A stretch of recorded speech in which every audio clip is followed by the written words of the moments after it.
Nice.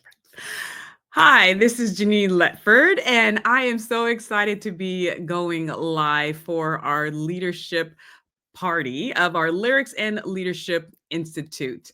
This is a wonderful time of celebrating a new way of learning for a new way of leading. My name is Janine Letford. I am your keynote speaker on intercultural creativity, neurosomatic creativity, and prismatic leadership. And now we are launching the Lyrics and Leadership program, which we believe is going to be revolutionary, especially as brain research and brain just research, brain awareness, brain connections are being made. And so I'm going to bring to the stage our wonderful, wonderful facilitators, our co-director, just the top thought leaders around the nation. And we have a lot more that aren't with us today to talk about what is Lyrics and Leadership Institute, why this is going to be impactful, and why you should keep note. Let's bring first to the stage the co-director of the program, Miss Keeley. Hello, Miss Keeley. Hello, how are you? Good. We are live now. And we are so happy to have you with us. Tell us a little bit about yourself and then why you decided to really be a part of this new venture. Okay, well, I'm a mother and I'm a wife. I'm a professional dancer, a producer. I am just all around creative. I love everything creative. It could be interior design, doing hair. There's just so many things I like to do when it comes to creativity. I'm so excited about this program for many reasons. Just the wellness part of it, learning how important it is to have a healthy brain. Everything starts in the mind and manifests there, really. So just teaching people leadership skills, whether they feel that they're a leader or not, expanding on the possibilities of the world and the world around you and your ecosystem. It's just, there's so much to it, but I'm very excited to be a part of it. So thanks for having me. Awesome. Thanks so much for sharing. I had to just change my background a little bit. I have to fix that on the That's next cool. stuff, but awesome. A little bit of the Phoenix, because really our logo, is Phoenix. I moved to the city of Phoenix. And what do you think about the logo being a Phoenix and how that metaphorically ties into what we're trying to do? I think the idea that it's possible to rise, it's like the beauty for ashes, or like everybody's in a different state in their life. Like you could be sailing and then hit a rock bottom place in your life, and just I really do believe it's extremely important to understand how the brain works to pull yourself out of those places, because a lot of the time you may not have resources for that, whether it's financial, medical help, or anything that can create change and rise in your life. So I believe that the more we learn about how the brain works, the Phoenix is like a perfect example, because you're able to rise, and there's something fiery and like very powerful about the Phoenix. So yeah, it just symbolizes possibilities. Like all things are possible in my mind, when that's the way I see it. And I love the colors that we put in there. It's just, it's awesome. Awesome. Thank you. For that, I love to get the metaphorical perspective of everyone. And so let's bring to the stage another or a co-facilitator, a curriculum developer as well, Miss Nicole Andrews. Hello, Miss Nicole. Hello, how are you both? It's good to be here with you live. Yes.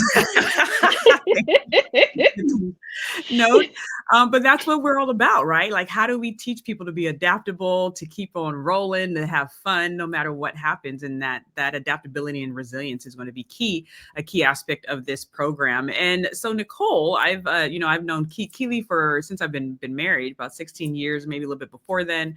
She's been doing amazing things, and so it's great to actually form a friendship and a relationship with her in this way. But you I've known since birth, right? Yes.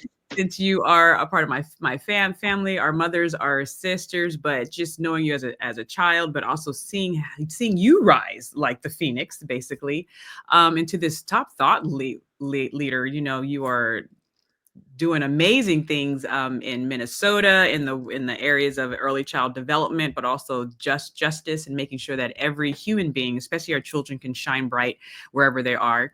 What really attracted you when I brought this idea to you? What attracted you to the Lyrics and Leadership Institute like mission? Yeah, I am so committed to the idea of music being a part of everyone's life. It is a huge part of my life. It is the thing that gets me up in the morning, especially when I am having a difficult time or it's been a difficult week. I love that Keely was able to talk about the symbolism of the phoenix because that's it for me. Music is the thing that helps me rise when I've been a bit knocked down or feel a bit in the ashes. It's that idea of music and the concept of music. The other piece of it is I am in early childhood education. I've been in early childhood education for now 18 years. I judge it by my son. So I started when he was 6 weeks old. And so I am still connected to that community deeply. And everything we teach children starts with music. So we teach our ABCs with music. We teach how to build friendships with music. We practice all of our life skills using lyrics. And so I'm excited to be here and to talk to others about how you can use music to help develop those leadership skills. Awesome. Awesome. Thank you so much. And I love the fact that you brought that up. The fact that during our foundational years, which if you look at the research of what is it, the effect, the Keeley effect, the Heisman effect, or something like that. There's a man he's an economist, but he's saying the biggest return on investment are those first like 5 to 7 years of life.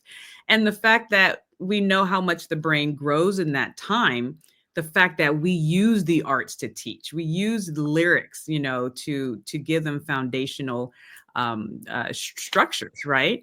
That should speak to us, as people who work with adults, and some of us work with kids. Keely's done work with children as well. So why can't we do that throughout the whole lifespan, right? Why does it stop at like the 7th grade or whatever? And so that's what we're here for, of really how do we continue to make sure the arts are used to teach these skills that adults now need. And hopefully we will be getting into K-12 as well. But as of right now, that. And so really let's, before we jump in, let's look at the informational video that Keely and I put together, just kind of giving people a little bit of the program. And then we're going to jump in and just talk about the different departments of the program. This is an institute, right? We're doing our paperwork now, heading to be a nonprofit looking to do leadership training, not just in corporations and organizations, but also for groups and demographics and people in just different areas. We're looking to serve the homeless community, women, students from low wealth backgrounds, just people who need good leadership and brain health information in a fun, interactive way. That's really what we're looking to do. And so we can do it all, but let's check out the informational video.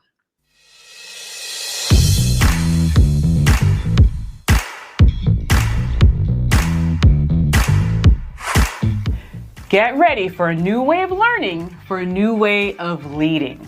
The top leaders today, they know how to improvise, adapt, and have flexibility. With the influx of AI and machine learning, developing your people skills, emotional tools, and creativity is now top priority. It is, and that's why we're so excited to be launching the one-of-a-kind Lyrics and Leadership Institute that uses the work, songs, and life lessons of famous artists to build your 21st century leadership skills. And who should launch this initiative? No other than the genius of France. Dearly beloved, we are gathered here today to get through this thing called life. Hi, I'm Janine Letford, the co-founder and co-director of the Lyrics and Leadership Institute. And I'm also the inaugural winner of the Grammy Museum's Educating Through Music Award, the 2015 California Charter School Teacher of the Year, and the winner of the Los Angeles Music Center's Bravo Arts Award for using the arts to teach academic and life skills. So this is my jam. And I'm Keely Kauki-Molde, the co-director of the Lyrics and Leadership Institute. I'm an international dancer, choreographer, actress, and producer. I've worked with artists such as Justin Bieber, Snoop Dogg, and Janet Jackson, and I've appeared on Dancing with the Stars, So You Think You Can Dance, and I was on Legally Blonde, just to name a few. You've been busy. Yes. So because of our extensive background in brain-based teaching and interactive corporate training, we understand the needs of the workforce to equip people like yourself with the top 21st century leadership skills, such as Creativity, curiosity, adaptability, emotional intelligence, growth mindset, self-awareness, and resilience. But the normal lecture style training, the boring voiceover PowerPoints, they're just not cutting it. Yeah, they're just not working. And that's why we've created these fun arts-based interactive courses. So you can learn these vital skills in a deeper, more meaningful way. From artists you already know and love. We have some of the nation's top teachers, facilitators, and artists here for you. And it's for everybody. It's not just for corporations and universities. Everyone is welcome. Everyone. And in response to the loneliness epidemic and the need for connection, we're also building a community of people who love the featured artists, such as Prince. And they also love to learn, to grow, and become more creatively successful. So how are we doing this? Good question. I'm glad you asked. We have online courses, arts-infused conferences, and a network of communities for lifelong learning, growth, and brain health. And all of this is driven by the work of famous artists. Like Prince.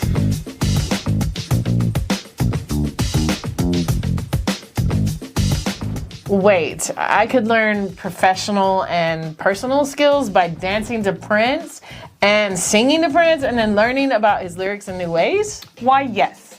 Yes, you can. And are these online courses and the learning community just for people who really love Prince? No, not exactly. If you've loved Prince since his very first album, before I was even born, then yes, of course, this institute is for you. But if you kind of know a little bit about him and only maybe sing to his very top songs like Purple Rain in 1999, then this learning experience is also for you as well. And even if you have no idea who Prince is, but you just really love learning new things in new ways to increase your self-awareness, creativity, and your brain health, then this community is also for you. Come join us to hear your favorite songs, plus also hear songs you've never heard before, and learn from the stories about his life, his struggles, and his triumphs, and of course, his leadership that will help you upskill in this new future of work. So, stay connected, because in February, we're introducing this unique program with a free course, which teaches leadership skills from Prince's Super Bowl halftime show, just in time for the 2025 Super Bowl. So join our mailing list to be a part of our very first Lyrics and Leadership community. Let's get ready to learn, grow, and go crazy. We'll see you in class.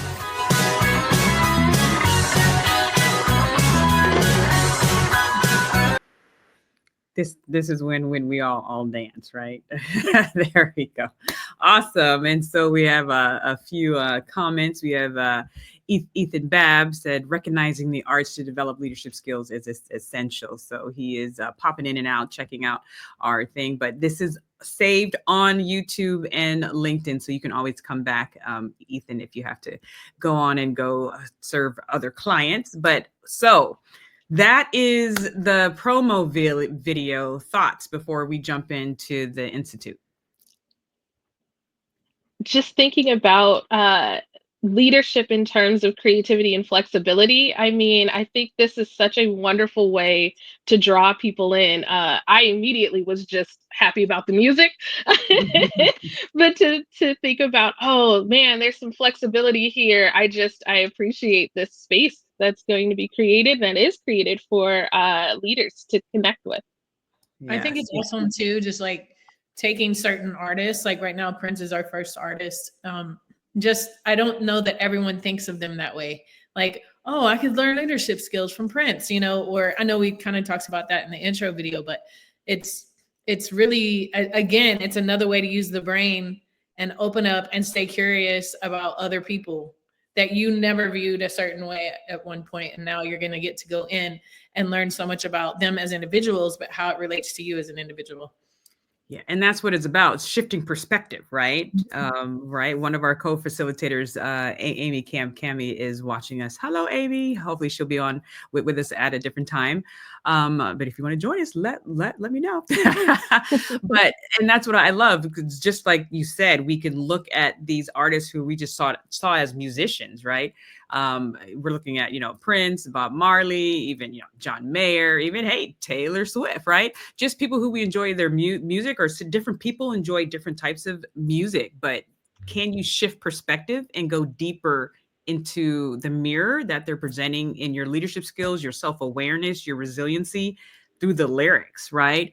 Through the experiences, and good or bad. These are actually people. So they have ups and downs and all arounds. No one's perfect, but can you pull the lessons from it, right?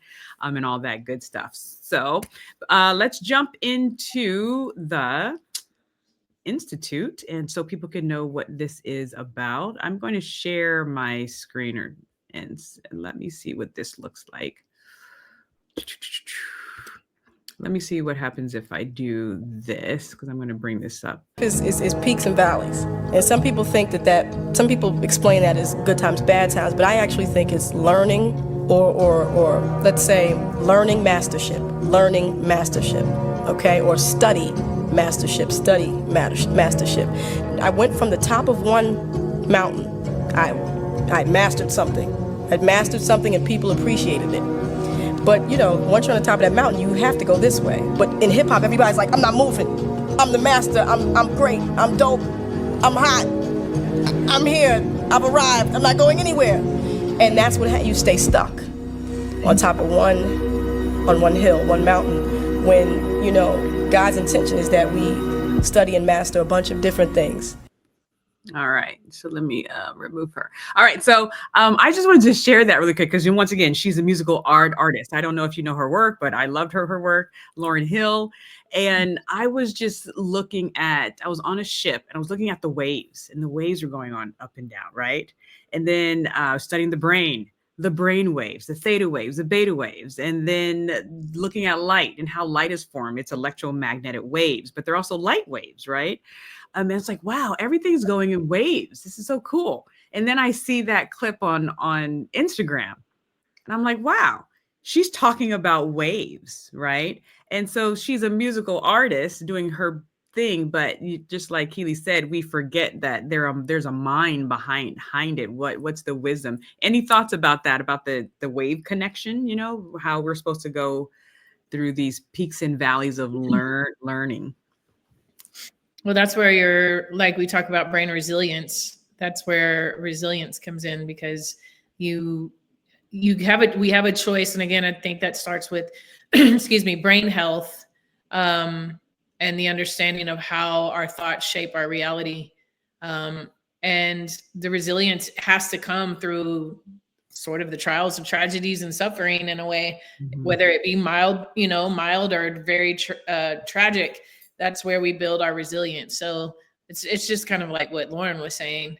I hope that makes sense. Yes. Yes. Nicole? Yeah, I was thinking about that ebb and flow, and a lot of the work we talk about in this brain health is needing rest and needing downtime.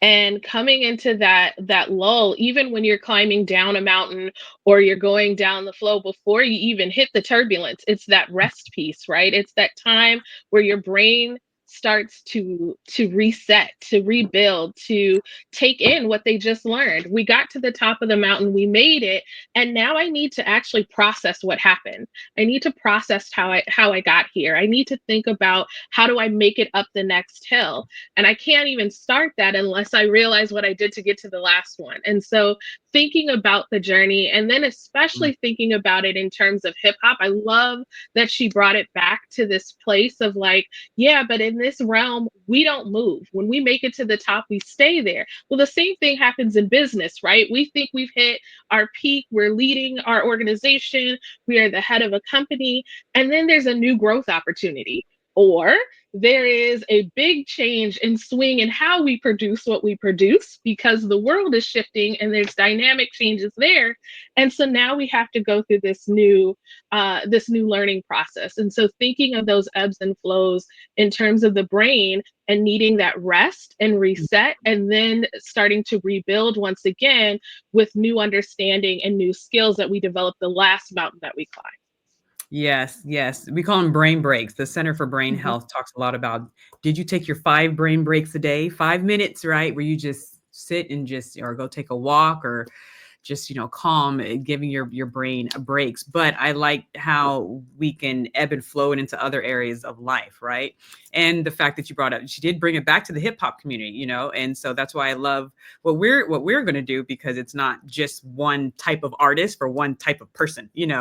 It's people who hit different demographics, and that's why I like to start with Prince, because he hit a lot of different demographics and a lot of generations. And those of you who know me, I love my book recommendations. So there is a book called Hustle and Float, which talks about that, exactly what you said, the importance of, all right, let's go. Now let's step back and rest and reflect, right? And re get everything together again. And then also lastly, that's why I started my alumni 60 group, because it's like the alumni 60, you go through the circle, but then now you go up to the next level. And now you're back at square one. You're back at the learning position, and you learn, lead, liberate. Those are our key terms for alumni 360. So it's this constant circle, but then you go up to the next circle and you're back at square one, but you learn, lead. Now you're a leader again, go up to the next circle. And a lot of people want to stay where they're excellent and not try something new, right? But hey, this is us trying something new. And so, Amy shared the importance of what we're doing, and listening to music as an expression of another human being helps us build the skills and empathy and self-compassion. Really looking at that. How do you think this program is going to build the skills of empathy and self-compassion? Anyone? Well, again, to me, it goes back to the teaching on curiosity as well. You can't really, it's very hard to be empathetic if you're not even questioning why someone views something the way they do, or sees things the way they do, or goes through what they go through. You have to stay in a place of curiosity. And I believe that's really, because again, unless you've gone through what somebody has gone through, it's very hard to have empathy unless you ask the questions. Mm-hmm. And I believe that's what we're doing here too. So it's not just the lyric part of it, but it's the science part of it that we're also going into, that's going to teach people curiosity, which I believe, again, brings a lot of the ability to be empathetic or self-compassionate. Like when you just really haven't got the clear understanding of why someone is the way they are, or what they've gone through.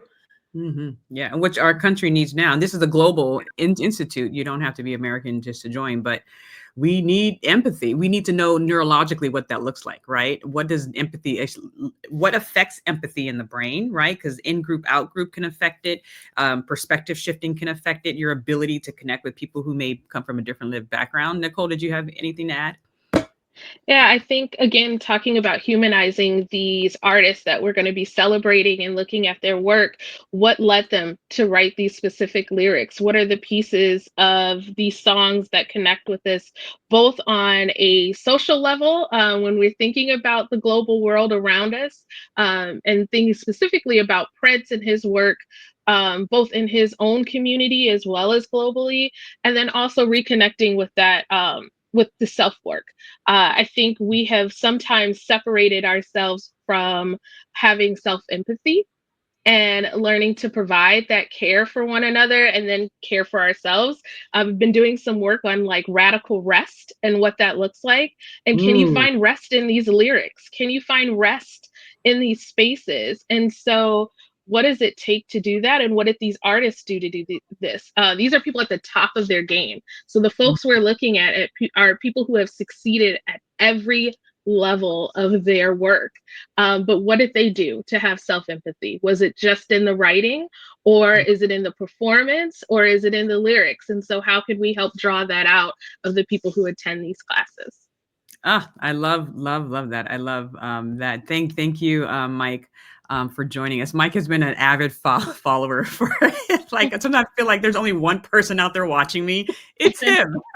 So, oh, I just love to send him books or whatever, just because you need that. You need people who support you from the Yes. beginning when no one knew or cared who you were. So give a shout out to Mike, and he wrote his own book as well. And I just love people being creative, and that's another thing that we want to inspire people that. When we look at people like Prince and Lauryn Hill and John Mayer and even Taylor Swift, and we're like, okay, well, but that's them. It's just me, who am I? I'm not a prince. What are your thoughts to that, of using this institute to inspire just everyday creativity? Well, again, it's you talk about this a lot too. You don't have to be an artist in terms of the arts to create, because we're always needing to create solutions. I just moved into this house. If you could see what I put on my where my computer is right now, you're gonna laugh, because I don't have any desks or anything right now. So I've like got the computer on a trash can and a strainer to get it up to where it's high. Like, so I always think of things is like, oh, this is my, my creative solution to not having furniture right now. So if we take that kind of theory into everything in our world that needs a solution, my husband is really great at this because he's from a third world nation. So like he'll find the craziest things and build stuff. I'm like, what made you think of that? It's because there was lack. There was no resource. So they had to get creative in ways that we don't think about, because it's easy for us to just go grab this or go do that. Or go So buy it, right? or go buy it. Yeah. Yeah. So I feel like that's the core of Mhm. this creativity. And then understanding, again, going back, I love the analogy or the metaphor of the neural pathways, because I always see it as branches growing, Mhm. in the brain, and those each branch represents a possibility that Mm. that you never really knew existed. But because when you Mhm. start realizing, oh, those are things that I thought were impossible are now possible. So your entire world could change. Like, Yeah. I never thought I was going to go to this country or see these people or learn about this or that. But when you realize, the more you grow your brain and the neural pathways, it's literal possibilities of your entire world changing. And then there's so many branches that branch off from that. So, which none of that really has to do with artistry. It just has to do with staying curious and creative. It's the creative Mhm. possibilities, and not in terms of art. Mhm. Yeah, well, but the art does cause the growth of the No, branch. it does, but I'm saying Yeah, no one has as to well. be an artist to Mhm, have yeah, yeah. experiences. Yeah. Yeah, that's true. And then a lot of people, like especially like myself, we connected to artistry, that's called functional, at least I'm calling it functional agility, when you can take one item and use it in a completely different way, like you using a trash can, which is meant to be a receptacle of trash, as a holder of your, but we want people to understand that, no, this is creative thinking. You may not be singing a ballad on stage, but this is creativity in a different form. Awesome. Nicole, did you have anything to add? No, I'm happy to like think about the expansion of artistry, because Mhm. again, I'm definitely one of those people who would say that that is not my strong suit. I am not an artist. I have a family full of beautiful artists, including my son, who can just see a picture in his head and draw it, and then he has it. But I've learned to expand that thinking the more I hang out with you and now Keely, to think about what creativity really looks like, and what mastery of creativity is. And so, Yeah. what does it look like for me to not just develop new things, but then to execute them? And in the Mhm. execution, is that the artistry? Is the beauty in the execution? Is the beauty in the thought process? Is it in all of it? And so, kind of practicing those skills. And that's all there. We're gonna dive into all of that. I'm so excited. You're reigniting that excitement. And careful, I don't want you to say I'm not an artist, because you are. I Just you develop the most amazing programs for that affect lives all over the nation. That's artistry in itself, right? Because teaching is an art, right? Yes, So very much so. it's also that what I think we're all doing, and you and the other facilitators, is we're helping people reshape their belief system around it. A lot of people have been dealing with creativity scars, I did Mhm. a small teaching today with the Virtual Center for Brain Health, and I played the clip that I have of Dr. Brene Brown looking at the stats of saying 50% of people don't engage in creative acts because be because they had a creative art scar in their childhood.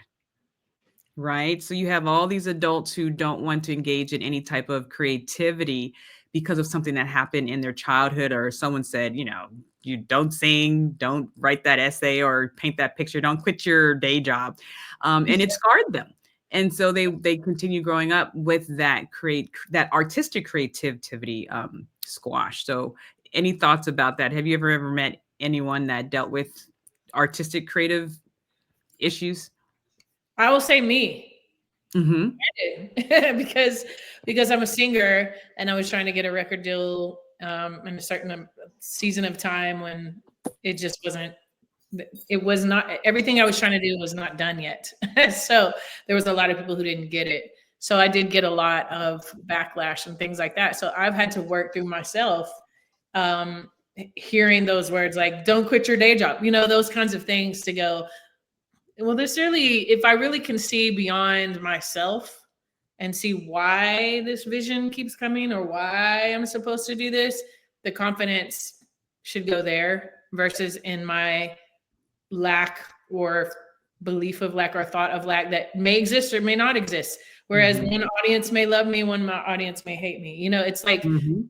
your audience. The same with Prince, same with Taylor Swift, same with Lauryn Hill. Like Lauryn Hill to me is an absolute genius and always has been. And I think she should be our next person. But I mean, Like, I'm gonna throw that out there. I'm just But gonna throw that out there. I mean, she's amazing. But you know, there was a time when people were calling her crazy and all this stuff. So uh yeah, I've dealt with that. So it's a constant, you know, it's still to this day. Sometimes when I'm trying to do something, I may hear those words and go, but then I have to I'm a person of faith, so I put my trust elsewhere and then believe that there's a power beyond myself that can take it to whoever it needs to go to for whatever reason, because I'm not going to feel full unless I release those visions or things that are inside of me. Mhm. Yeah. Ah, so good. Did you want to add something? Yeah, I want to say that that is another reason that Phoenix is such an important piece of this. Mhm. Thinking about those creativity scars, I had to write it down as soon as you said it, because immediately I was like, oh, that's something we need to talk about in terms of how do you move forward in this work if you're not acknowledging Mhm. that you may have some scars tied to your creative thinking or your creative process. And so you've been told or reminded, do it the way everyone else does it, follow the plan, stick to the same path, stick to the same road. I definitely remember third grade, way back in the day, a teacher telling me, you'll never be a writer. This is not something that people who look like you can do. And she returned a paper I wrote, all marked up, and was like, this isn't for you. And how that sat with me, and I can be right back in that moment, Mhm. 20 years later, really feeling that deeply. And so really thinking about what are the lessons that we have written on our own script, on our own stone tablets, that we Mhm. need to erase and come up with something new and rewrite our own stories, and using that phoenix to kind of reignite our own creativity. This is why I love you both. So see, you take what I say and then you just go deeper, and that's maybe, yeah, maybe we need to consider that. That's a part of. We're going to show the sections of the institute now, but that's a class within itself, right? Dealing with art scars, dealing with. I also call it creative abuse, and even Amy shared a story. She says she's an amazing harp player. That's how I met her. I've taught with her, did some corporate training with the brilliant Amy. She says that as a harp teacher, several of her adult students would panic when they made a mistake. But it's fun to expand their perception and experience of being okay with the mistakes. And sometimes, you know, in art, depending on the art, you know, what really is a mistake. Sometimes you make a mistake and it ends up being a totally cool improvised thing. As a dancer, Keely, I'm pretty sure you felt that that's how they learn, you know. And so, and you said it before, there's, you know, you were told like it needs to be done this way and do it this way because this is the way we've always done it. And that's the most detrimental thing we can say in this day and age with AI and automation is do it this way because that's the way it's always been done. We need our students and our adults to shed that, right? Yeah. Like, Shed that. just to expand on something you were saying, like this is another area with these artists at the level that they are at. Can you imagine all the things that they've you know, I think it was Anita Baker. I think she was on, what was the show that they would get booed off and the guy Sam, what was the show? It was there's Apollo. Apollo. Yes, Apollo. Yeah. Apollo. You know, she got booed off, I heard like several times before she became Anita Baker, you know. So imagine, you know, that's another thing to delve into and discover is like how are these people overcoming such massive criticism of not doing it, especially Prince when he came out. Like, you know, he opened. I was driving past the Coliseum and I saw they had the 100-year celebration of the Coliseum in Los Angeles where USC plays, and they had the Rolling Stones, but then they had Prince at Gate 28. And I was like, oh, why didn't Prince have his own flag? Because he wasn't a headliner. He opened for the Rolling Stones before he blew up, and they booed him off stage, which kind of makes sense because his music is not the same genre as their music. But Mick Jagger, you know, was a longtime follower and loved his music. So he said, hey, do you want to open for us? But the audience was like, what is this? Like, who is this dude? And what we're going to talk about in our course, Pop Life, he actually puts them booing in the song, Pop Life, his song. So if you listen to Pop Life and hear all that chanting and booing and everything, I was like, who does that? But that's a lesson within itself. So you're giving us more curriculum. Now, like that's a whole course of, or just maybe a Prince's Pearls of Wisdom or Pearls of Wisdom of, hey, who do you know that's really big? Let's look at their setbacks that we don't see every day, right? That's like a little pop-up pearl. So awesome. So let's get into, because I can be talking to you two for the next five hours. So let's get into to the layout, and let's see. So we are doing leadership training inspired by the music of Prince for the year of 2025. He is our inaugural artist. He's a human, ups and downs all around, good choices, bad choices, creative choices, taking risk, falling down, getting up. I mean, you have it all within this person. And so for me, it was a divine assignment. But like Keely said, we are looking to add other artists as we grow this. But I feel that he is a good foundational start just because of the plethora and the diversity of his work and his reach, right? And so let's look at the skills that we need, right? Adaptation, resilience, regeneration. How do we regenerate? Going back to the Phoenix. Communicate, curiosity, creativity, and of course, connection. So we're looking to hit all those skills in this institute. The first part of our institute is song courses. And if I'm just going to talk, but if anyone wants to jump in, but we are just going to take a song, right? Like Pop Life or Diamonds and Pearls or Gold. Some songs people know, some songs people don't know, and really have a good 2-3 lessons or 2 modules just from the song. Any thoughts with that? Any songs that you're like, you have to do this song? As a personal love, I love Purple Rain. And it does give you a ton of pieces to pull from. So it is a song that I would highly recommend as we start thinking about how people connect back with Prince. Also, I am in Minnesota and I live about 2 minutes from Paisley. I can almost drive right across the street and I am at Prince's home. So our entire being is Prince, but Purple Rain is just, it tells the story of resiliency. It tells the story of a lived experience. It gives you all of the pieces that we are practicing in this. And so huge shout out for Purple Rain. Awesome. Awesome. And yeah, you're 1.8 miles from Paisley Park. I track that. Mhm. And so the song courses is the big chunk of the learning, and people will have interactive boxes if they choose to do so with Legos, Play-Doh, just different interactive things to create their responses and reflections, journals, diamond pens, right? In order to really dive in. But it's not just the song courses, and feel free to jump in. The next part is something we're calling Princess Pearls of Wisdom. And when we add in other artists, they can be pearls of wisdom, right? Like the Lauryn Hill pearl of ebbing and flowing. But these are just short, like, micro learning. Have you been a part of micro learning where you hear like a 3-minute video, but you got one good leadership lesson and one good thing to do that day?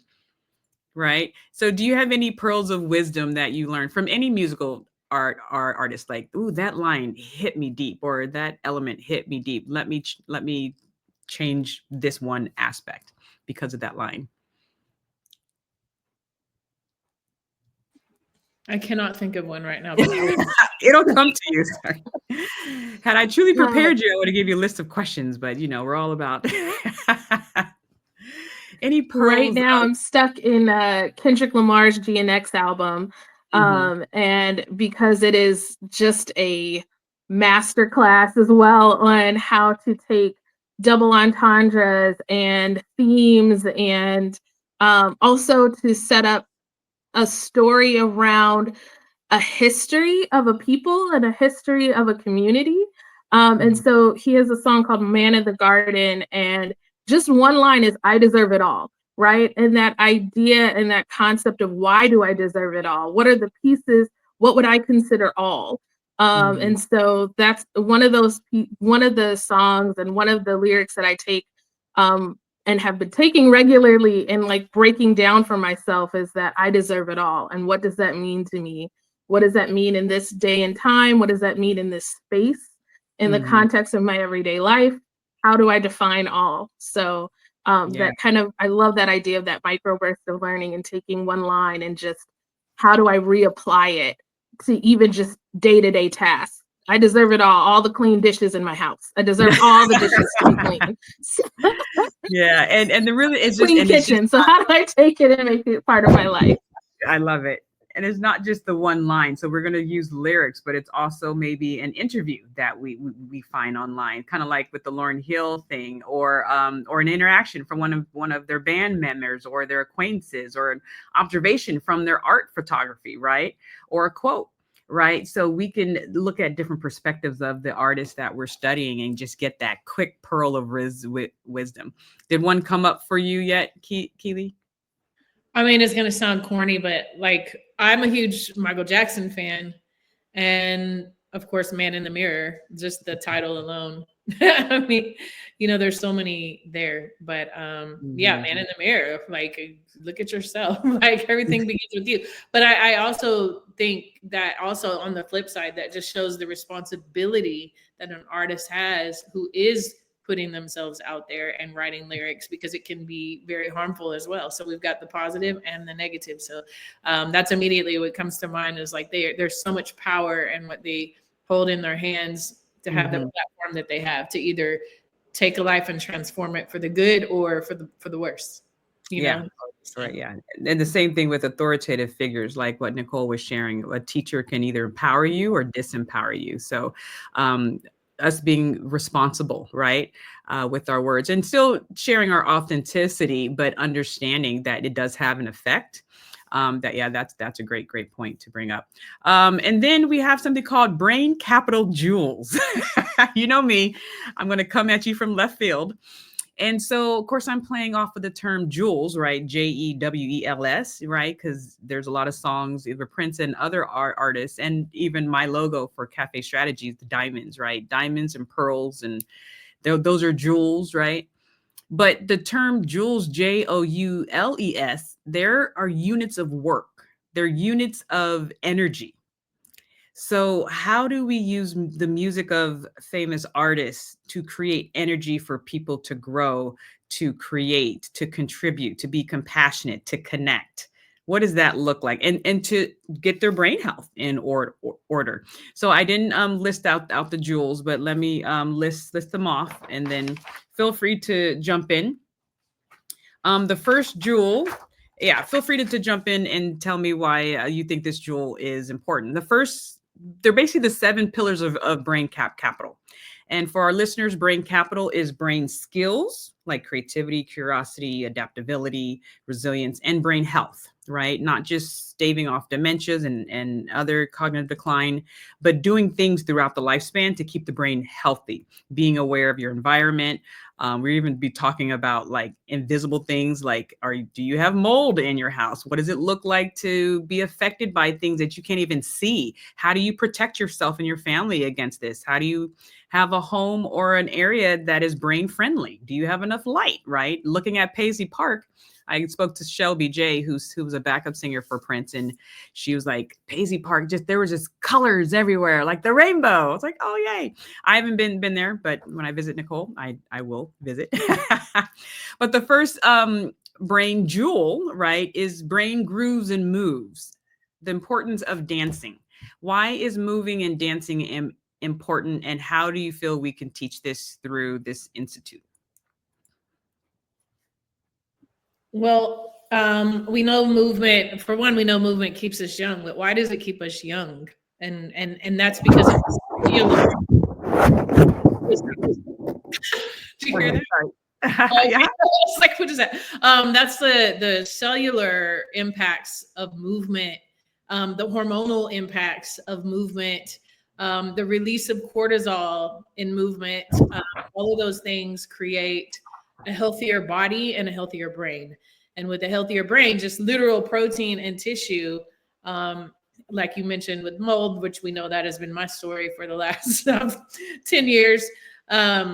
It makes a major impact on how you function throughout the day, how inspired you are. The hormonal impact has a huge impact on your brain. You know, your brain is your hormones are made from pregnenolone, which is cholesterol. There's so many things that we could go down this road to make people understand the holistic components of that. But movement itself, again, and especially in terms of freestyle, is sort of metaphorical with the neural pathways and the growth. So there's the literal physical science of how dancing helps you.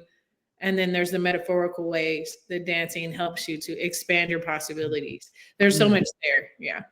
Yeah. So we'll be listening to songs. Nicole, did you wish to add anything? Yeah, it's so funny because when we work with littles, the first thing we do is talk about crossing the midline and helping students learn that they need to move both sides of their bodies and practicing like moving across the midline. And we also talk about how that helps them develop plasticity in terms of like knowing that they're not just left brain or right brain. You move across your entire brain. And I think as adults, we have to remember that we have the ability to do both. We have the ability to think about a movement and then act on it based on our level of mobility and based on our, and how can we do that even if we have some challenges. And so what does that look like, whether we're seated, whether we're standing, whether we have access to our arm movements, all of these different ways in which movement helps us. I love the idea, also thinking about it in terms of how it releases cortisol. So in a lot of our wellness work, you think about shaking out your anxiety, shaking out your nervousness, your anxiousness, your fears, your concerns. We do a lot of somatic practices where you are bringing up what you want from the earth and shaking down what you want out of your body. These are things that we need to do daily. But it's hard to remember because they can feel silly. And again, what we've written about what it looks like to be a leader means to look very put together. Yeah. However, put together also means regulated, and regulated means I need to move in order to help rebuild regulation throughout my mind and my body. And so, how do we help rebuild those connections? And so, movement is building that mind body connection. Yes, neurosomatic creativity, right? At its best. Um, and being a more aware of proprioception. We'll talk about that in our movement class in this Joule as well. So the next Joule is brain fuel foods, and I'm going to kind of go through these quickly so we can get so we'll be doing a few courses on foods that fuel our creativity and our movement. We'll be looking at Prince's diet, and I'll be reaching out to his former chefs. I even asked, was Prince a carnivore, a vegetarian, or a vegan? Do you know? I actually don't know. I don't know that one. Yes, he had a strict diet. At least later on in his life, I believe he was a vegan. But we'll look into that. But then we'll just give some general information of, hey, these are the foods that your brain needs to really be efficient, and these are the foods that you definitely want to lower or eliminate, and why. There's a lot of research coming out. We're looking at brain creative intelligence, which is creativity. We know that Prince was a hyper creative, per the neuroscientist Dr. Susan Rogers, who was his former sound engineer, and then she became a neuroscientist. So that was pretty interesting. But we're going to look at information from that on how to increase your own creative thinking in non-arts areas. And it's just some things that Prince did to tap into his default mode network, to his creative thinking areas. There's a lot of stories about people who were with him and saw some of the things that he did to kind of think about things in a new way. So we'll bring that. We'll talk about, so that's brain grooves and moves, brain foods, brain creativity, and then brain diversity, right? Which is the social connections. He really didn't stick with just one type of person, right? He was very diverse in his connections. Any thoughts about that?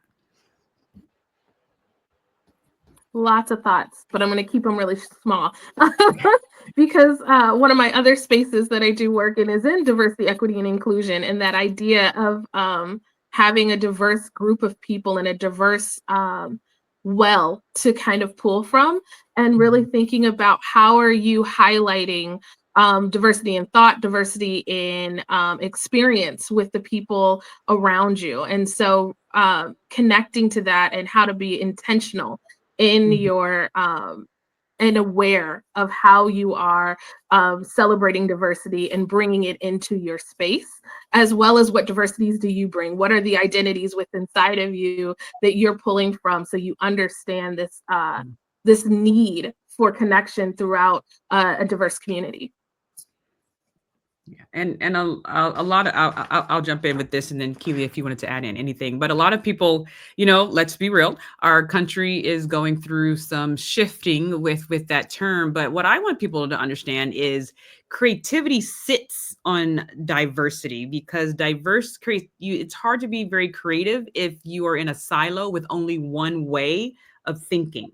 Creativity literally sits. The research is very clear that creativity happens when you have multiple perspectives and multiple ways of seeing things. And it's hard to get multiple perspectives if you're only around people who think exactly the way you do, right? You're in an echo chamber and you're only hearing one type of thought, only exposed to one type of person or genre. This isn't even just about people. He exposed himself to different genres of music, right? Different band members coming in and out through the length of his career. So how did diverse connections add to the creative thinking, but also to brain health? How does diversity affect brain health? Has anyone ever thought about that, right? Did you have anything to add, Keely? No, I mean, I feel like you guys covered it pretty good. Mm-hmm. I just think the world would be pretty boring if we were all the same. I mean, there's so much we think that, our country tends to sort of focus on really three groups of people mostly. And it's like, there's a whole world out there of like tribes and people and islands and things that we know nothing about, like, that we haven't seen. You hear people talk about you might bring up a whole group, of island group, because my husband's from the, Melanesia. And so they'll bring up this whole island group. I'm like, what? Who are these people? There's so much to learn from and to grow and to, I mean, gosh, like even like I said, even in our country, we're very narcissistic to think that it's only us, like, and Yeah. our problems, like Yeah. our racial problems. And even though it's significant and it's not to downplay it at all because it's real, but just to say, like, man, I wish we as a whole group of people and as a country could just mend, unify, and continue to grow. It's like, oh, why are we still having to go through this, like, in 2025? Like, you know what I mean? It's oh man, guys, like, I mean, we can go down this rabbit hole. I'm from the deep South, so I mean, I'm ready for the world to. And that's what I think, that's what at least what I'm finding in my research, that was one of the Prince's goals of the music. And he kept saying, can we love? How do we get together and love? How do we get together and unify? How do we I kept hearing his band members say over and over again, Prince would just stop on stage and she'd be like, look at everyone. They're all from different places. They all look different, but they're all singing together, and that's neural synchronization. And we can get into that later during the class. So how does diversity increase creative thinking? Mm-hmm. I just want to say one thing. Like, I always think of Prince and Michael together because I'm Generation X. So I grew up when Michael and Prince were at the height of their careers, Mm-hmm. and it was like Michael, Prince, and Madonna. They were all born in the same summer. Like, they were huge megastars. But I will say, being from the South at that time, a lot of us, we were still living in red line neighborhoods, separated, majorly separated. And I believe it was people like Prince and Michael who helped cross color lines with Generation X, because I know in my background, it was like, I was drawing Michael Jackson on my book cover and having to hide it because I was afraid of what people would say or how they would treat me, and then I was like, wait a minute, I love Michael Jackson. And then that was like a whole new world for me, and boldness and courage. So I feel like these artists had a lot to do with changing race relations too. Yeah. And there's actually research behind that, but we can talk more about that in a course on that, right? Or in a class. So our other next brain jewels, we have 7, is brain peace. As the brain capital pillar, we call it lowering stress, but I'm just going to call it brain peace because that's what we're going towards. And so, reading some books and speaking to some of the people who worked with Prince, what did he do to maintain peace in his environment, right? Even to the point of like lavender candles and making sure who's the people around me, what type of energy do they have, things like that. And the next one is brain sleep and rest. Now, sleep may not have been, his strong point. I don't know, but he was definitely a night owl per the research that I'm reading. But we're still going to talk about the importance of sleep and rest, that ebb and flow. And the last one is the brain arts and expression, right? What does it look like to explore all the arts? Another great reason that I think Prince is a great foundational artist to start with is because he wasn't, like there's people who are great singers, but they can't dance too well. Like Whitney Houston, voice from outer space, right? Basically. But her dancing, like she just did this really, and that was really about it. But the singing, and then you have people who are great dancers, like J-Lo. She's a great dancer. I think her singing abilities are okay, but she's a great dancer and an actress. Debbie Allen, you got a triple threat right there. So there's people who have 1 or 1 and 2 or 1 and 3, but Prince seemed to have it all. Like his dancing was good. It wasn't, I don't think he was as good as like Michael or, but he could cut a rug if you really watch some clips. What do you think it's important for people to pull from that? Now, they don't have to be excellent in all the arts, but to be open to experiencing all the arts. Even arts today, they don't feel they have the right to experience. I think it's okay to shine where your strengths are. Mm-hmm.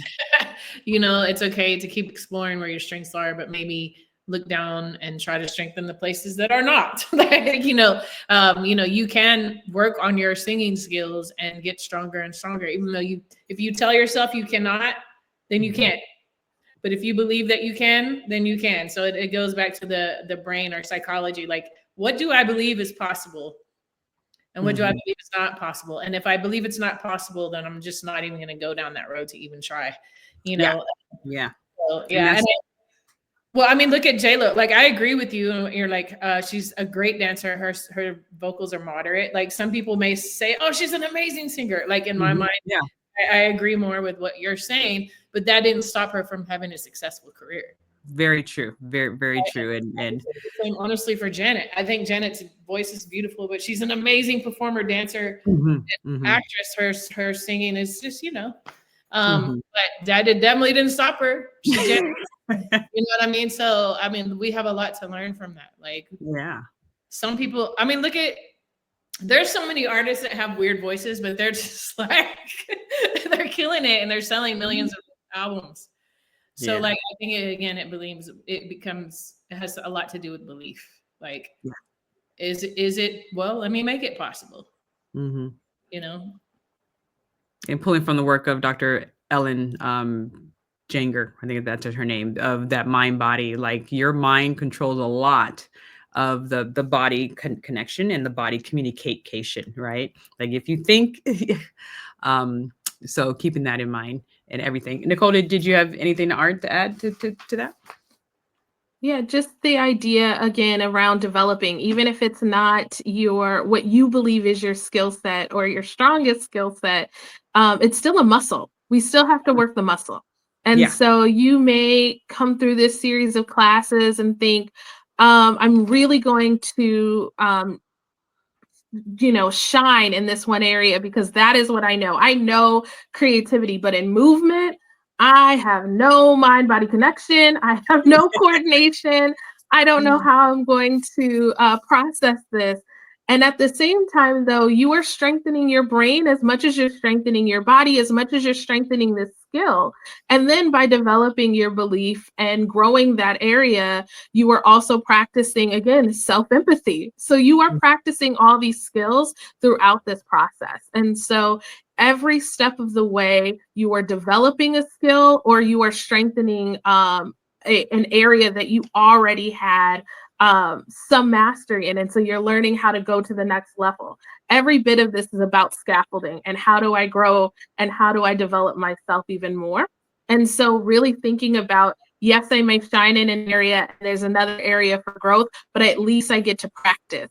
And I may discover something within this that I thought I wasn't great at, but now I've discovered a new way of being fantastic in this one space. So I might not be great at movement. However, I'm really great at creating or being creative in how I can achieve that movement. So if I couldn't do it the way that it was shown to me, I figured out a separate way that's better for me. And how can I apply this to my current role? That's so good. Both of those comments, because in order to keep our brain healthy and tip top shape, we should be trying the new. And then, like you said, there may be hidden pearls, right? Hidden diamonds within you because you haven't picked up a paintbrush since you were 4. And so now they come to a class where Keely or Nicole or Amy or someone is doing this new thing that they haven't done since they were 3 or 4. And they're like, oh, wait, I can paint, or I actually like this, or I remember doing this. Why haven't I done this before? And we're actually giving them permission, right? And which they don't need our permission, but the idea, because, people are going through work, they're raising kids, paying bills. No one's saying, hey, stop, get a canvas. You see how Prince did his symbol here? Well, what's a symbol that you would want to create that reflects who you are and your identity? They're like, what? I never thought of that, right? And that's what we're here to just say, hey, just consider, just try it out with me. It's just you in your room and the computer. If you want to share it on the Prince community, please do so, but we're not forcing you. And that's really wonderful. So that is the Prince Capital Joules. It's basically based off the 7 pillars of building brain capital. And brain capital, once again, is brain skills, creativity, curiosity, adaptability, resilience, communication, all the leadership skills our leaders need, and brain health, not just doing things to stave off dementia and Alzheimer's, but doing things to keep the brain healthy throughout the lifespan. So those are our brain capital Joules, powered by the music of Prince. The next area, and there's 7 areas, is Sing Along Sundays. So I spoke with Prince's drummer. Her name is Pastor Hannah Welton, and I shared this with them. And she was like, "Yeah, I can see you going into corporations, talking about like, hey, we're going to have a sing along." Just the way she said it was so amazing. But it's like, yeah, the research is there. We need to come together and sing together. Right. And so I'll be just having sing along Sundays, maybe not Prince's songs because you all can sing that, but just getting the guitar and just singing along, come together, sing along. That's really about it. Not really too much there, but the neuroscience is clear. People who sing, you're activating your brain. People who sing together, you're activating your brain, having oxytocin. If you're able to join a choir or something like that. We're also going to have something called Prince's Friends Meetup. And then once we add other artists like Lauryn Hill or whoever the artist is, if you love that artist and you want to hang out with people who love that artist, we want to create that space, right? Because the brain research is clear, and please add in, the Surgeon General put this out, right? We're at a huge isolation issue, which wreaks havoc on your brain health. Does anyone want to add to that as we get ready to wrap up? The isolation crisis, the loneliness crisis. Does anyone wish to add why this is important to address that issue? Well, I mean, it sounds like I'm going to sound like it's obvious or whatever, but I mean, it encompasses every single thing that we've talked about today, like connecting, diversity, different areas of thought, possibilities. There's also, I don't know if any of you've ever gone through this where you've been in pain, or maybe you've had a chronic issue and your mind is somewhere else and you don't feel the pain while you're thinking of something else, and your mind is somewhere else. If we continue to stay in positive motion, which is connecting with others, using our brain to grow, there's a lot of pain that isn't felt as well. And there's a lot of healing that takes place from connecting with other people, which goes back to, reducing depression and isolation and loneliness. So, I mean, we weren't created to be isolated and alone. I personally love to meet in person more than I love to do these kinds of meetings, even though we have to do these kinds of, she's in Minnesota, I'm in LA, you're in Phoenix, it's great that it exists and we have this as a platform, but how much more satisfying is it to be in the room together, to hear each other's voices in person, to be able to give you a hug or a high five or like look at you eye to eye. There's just so much to it. That's how we were created. Yeah. Thinking of that loneliness crisis or loneliness epidemic that's out here, a big part of that is people don't know how to make friends as adults. We see lots of skits and podcasts and discussions on how do I even make a friend as an adult? How do you form relationships, especially when you are so task oriented and your day-to-day life is focused on how do I complete these tasks? I don't have time to build real connections. And we take out that first initial fear barrier of we don't have anything to talk about. Well, we do, Prince. We get to talk about an artist that we have in common. We get to talk about a love for a music style, a love for a person, a love for an attitude. I mean, when this man said my mic is on and gave a look, it was like he was looking at directly the people who love a little bit of petty. Like he just had the way to bring you into discussion, and here's another space for that to happen. I can tell you, going to different concerts and never had the opportunity to see Prince, but just recently going to Renaissance with Beyonce's concert, just being in a space with other people that loved Beyonce or loved the album or loved the moment. There was instant connection. We were instant family members. We were instantly brought together, and it removed that fear barrier of I won't have anything to say or to discuss, because now at least I know I can talk about this piece that I'm passionate about.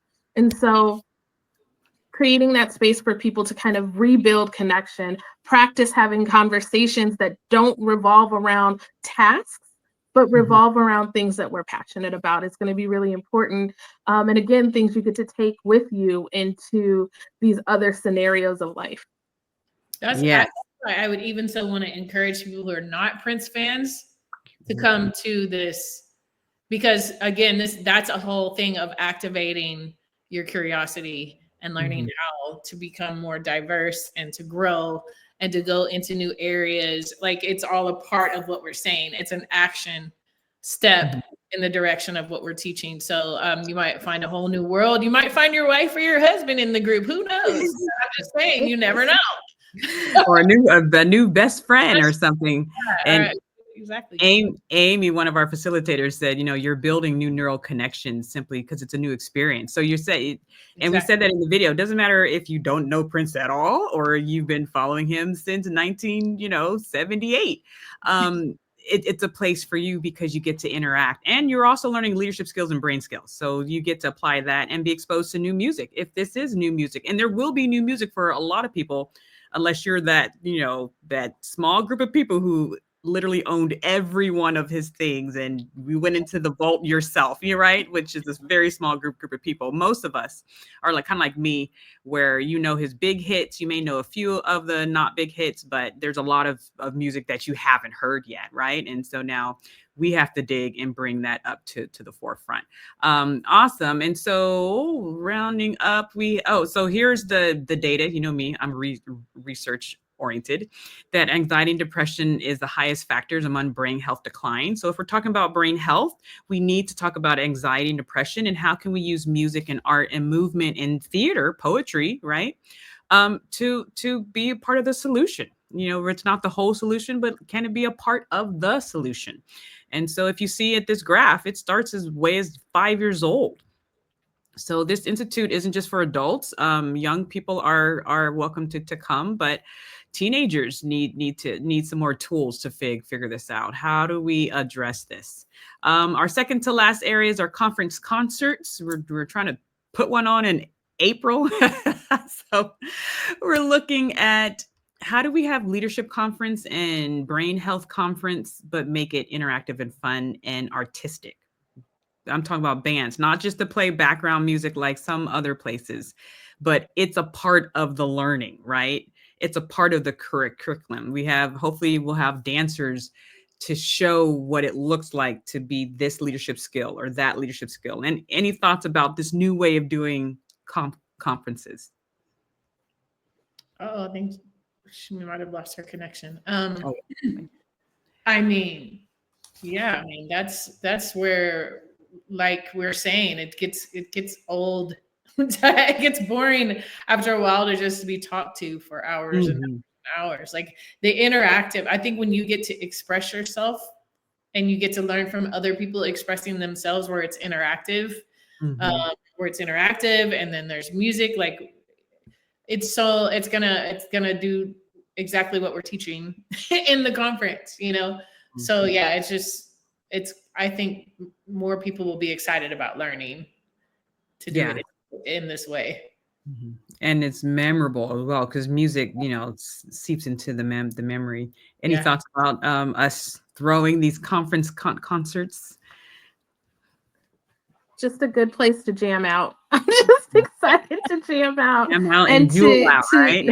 Yeah, just have, it's always a good time, especially like you said, live music and how that affects us differently than music we hear through our headphones or music that we hear that's recorded. It's an entirely different experience that goes through your entire body. We know this, especially from folks who have different ways of listening to music. That live music also allows them to be interactive. And so if you are deaf of and hard of hearing, if there's other ways for you to connect with music, to feel the rhythm, to feel the bass line, it allows you to be present in a moment that doesn't happen if you're not in the concert space. So always a fan of live music and live options. Yes, and the research is there, right? Live music does affect you.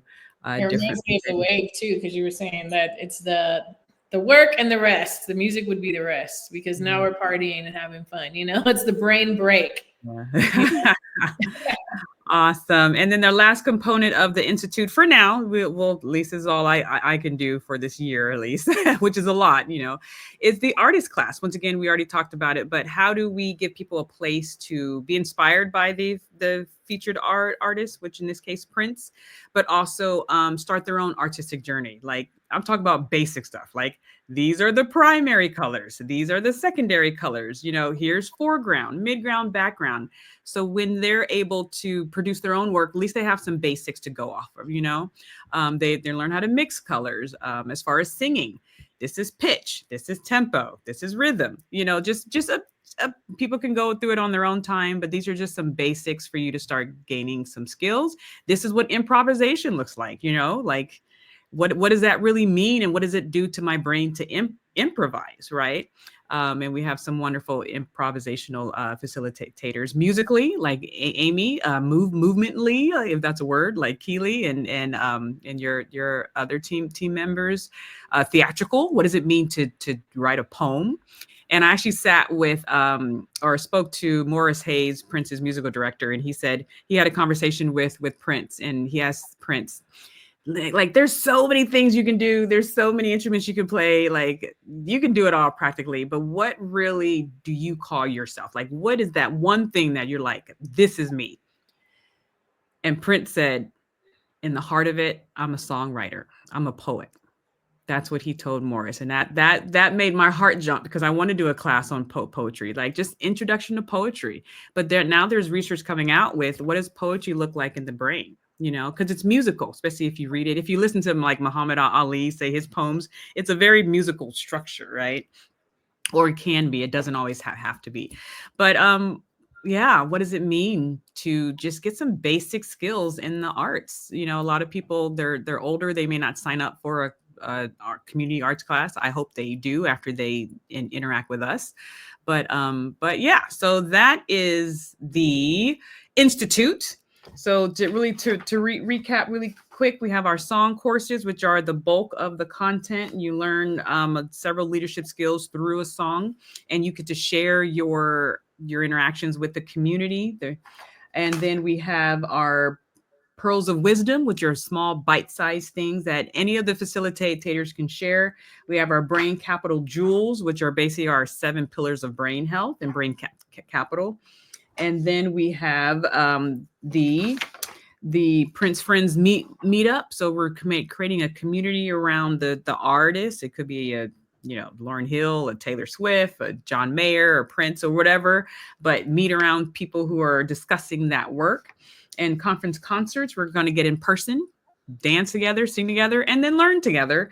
And then we're going to have a place where if you want basic training in the arts, because you felt that you didn't get a good adequate training in your K-12 or K-22 experience, then you can get it here with us, with the music or the art, the work, should I say, of the featured artists. So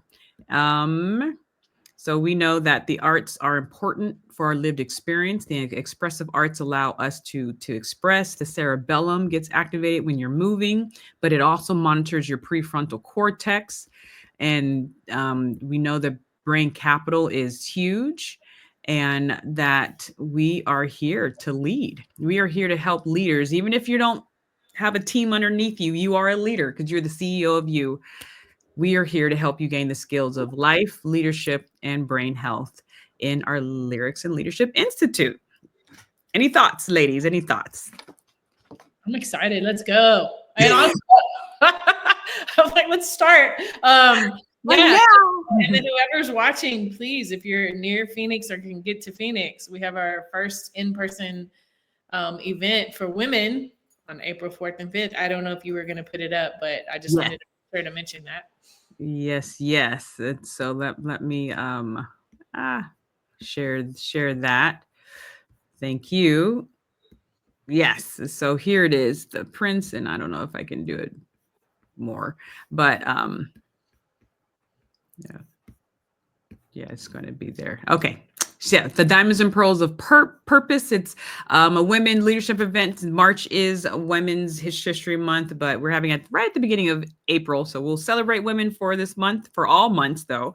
But and then we're going to talk about Diamond and Pearls of Purpose. We have some great speakers lined up talking about multifaceted leadership, pearls of purpose, looking at diamond resilience, right? Diamond's the hardest structure or gem on the earth, and what does it look like to have these tools? And so and then the next day there's a Prince tribute band coming to Phoenix, so we're going to go and jam out. So come and check out the website lyricsandleadership.org/dp, and it's at the bottom there, and just go to that website and check out, there we go,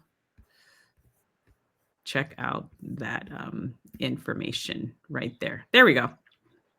Right there. Awesome. But that is in Phoenix. And so we're looking to eventually partner with art museums and do a lot of training in new ways. We're a new way of learning for a new way of leading. Any last thoughts? Same with Keely, just ready to jam out. Very excited about getting this started and being able to discuss all of these different pieces together and build our own artistry and build our creativity. So this is, I'm excited to get to know the people who are going to be joining us and practicing these skills and helping to align their purpose with their plan. And so that way we are on the same road of growth and brain health. So very excited. Yes, brain health. Awesome. And so, yes, so stay tuned. Just sign up at, I should have this ready to go, but the lyricsandleadership.org without the DP. And you will get information from when we are launching. Our official launch date is March 16th. But we are just going to be sharing out, and then just getting our student base. It's just only $20 a month. You get top training from top thought leaders. And trust me, that's a very good deal because I charge a lot more for corporate training. But yeah, you get to hear from the top thought leaders. You get to see the top research in brain research and get to have some good community. So it is everything in once. $20 a month, or $19.99 is the official because of the song, right?